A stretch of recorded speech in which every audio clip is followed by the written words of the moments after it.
Hey guys, welcome to another LARP Shower video. I'm Abby, and I'm here with Lauren, and we're going to be talking with her about what she's learned from her first year of LARPing. So Lauren, tell us a little bit more about how you first heard about LARP and what made you interested in it. Yeah, absolutely. So I first heard about LARP from you, actually, and I just started seeing some pictures of a medieval fantasy LARP, and it was really cool. And I had been looking for a creative outlet. I had done theater in high school and just hadn't found anything to really supplement that. So I thought it would be fun, and I came to my first medieval LARP, which was really interesting, to say the least, but that's how I heard about it. So tell us what your first impressions were of LARP. Yeah, so the first LARP I went to was like a medieval fantasy LARP. There were about 40 people, so it was a little bit on the smaller side, and honestly it was kind of overwhelming. There were a lot of interesting characters and interesting people to interact with, but in my first hour or so of the experience I was a little bit too shy, a little bit too reserved to really enjoy it.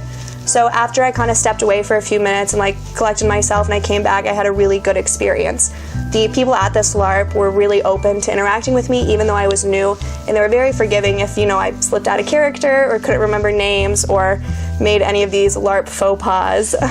And it was a really positive experience. I came away feeling very happy and excited to do it again, and I was already planning my next character and getting ready for the next LARP. So what would you tell someone about to go to their first LARP? Yeah, I'd say the biggest thing when you're getting ready to go to your first LARP is to look at the LARP website and read all the rules you can, read all the previous lore. If they have photos up there, that's a really great way to get inspiration for a costume and kind of develop a character from that.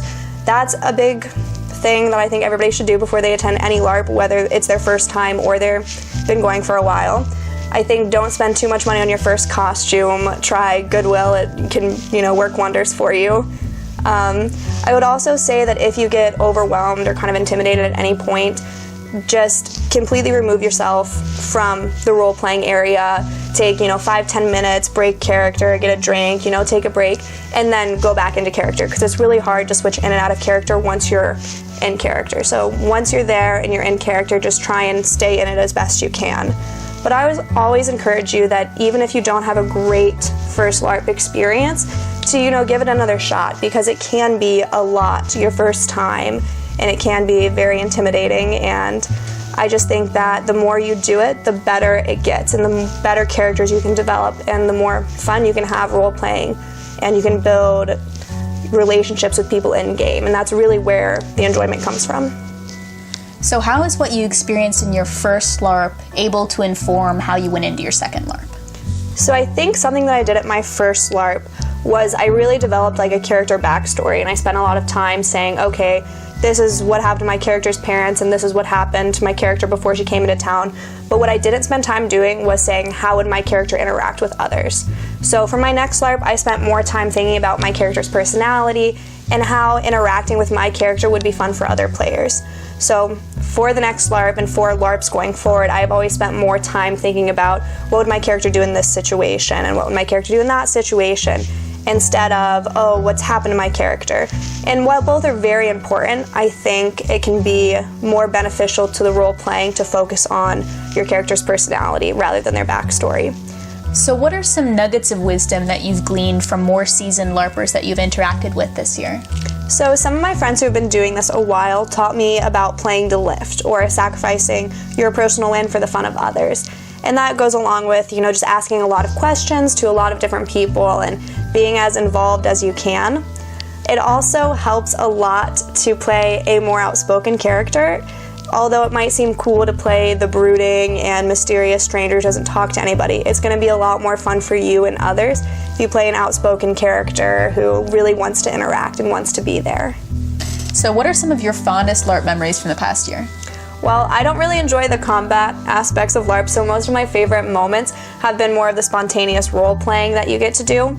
So, for example, I recently went to a 1920s speakeasy LARP, and there wasn't really any combat. It was more of a murder mystery, so it was very intimate. There was a lot of just intense role-playing, which was really fun to do, and that was probably one of my favorite things I've gotten to do the last year.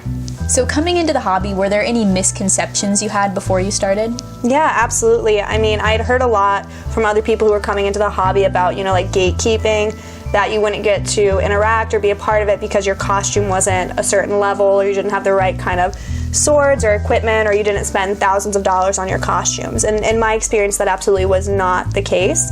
I had a really good group of friends that, helped me better my costumes and helped me become a better role player. And I was, fortunate enough that they had experience turning Goodwill finds into great costumes. So I did not have that experience, but that was definitely something I was worried about.